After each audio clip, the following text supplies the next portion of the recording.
ఈరోజు కాంగ్రెస్ పార్టీ ఎన్ని కేసులు పెట్టినా, ఎంత గుండాయిజం చేసినా, ఎన్ని డబ్బులు పంచినా కూడా అద్భుతంగా గెలిచి వచ్చినటువంటి మా గౌరవ సర్పంచులు, ఉప సర్పంచులు, వార్డు మెంబర్లు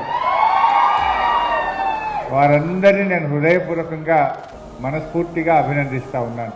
నిజంగా ఈ ఎన్నికలు బీఆర్ఎస్ పార్టీ యొక్క సత్తా ఏందో చాటినాయి. కారు జోరు, కాంగ్రెస్ బేజారు. ఎందుకు ఈ మాట అంటే ఎప్పుడైనా రూలింగ్ పార్టీ, ఇప్పుడు మనం కూడా 2 సార్లు గవర్నమెంట్లు ఉన్నాం, అంతకుముందు కూడా కాంగ్రెస్ ఉండే, తెలుగుదేశం ఉండే.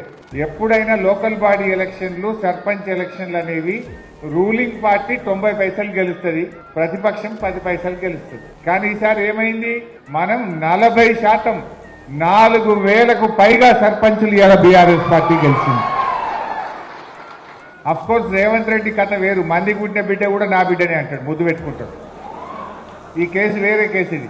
ఎందుకంటే మొన్న లెక్కలు చెప్పిండు. ఇప్పుడు మనము గెలిచిన సర్పంచులు కూడా ఆయన ఖాతాల్లో వేసుకున్నాడు. ఇప్పుడు సంగారెడ్డిలో మనం 34 గెలిచినాం, కానీ రేవంత్ రెడ్డి ఏమంటాడంటే సంగారెడ్డిలో మనం 25 గెలిచినాం, 29 గెలిచినాం అంటాడు. ఇళ్ళే కూడా అలానే కలుపుకుంటాడు. అన్ని కాన్స్టిట్యూన్సీలు అట్లనే చేసిండు. సరే, రేవంత్ రెడ్డి సంగతి మనకు తెలియదు ఏం కాదు. అబద్ధాలు ఆడడంలో రాజకీయాల్లో భవిష్యత్ నోబెల్ ప్రైజ్ ఎవరికి అందిస్తే అది రేవంత్ రెడ్డికే వస్తుంది. నంబర్ 1 జూటా కోర్.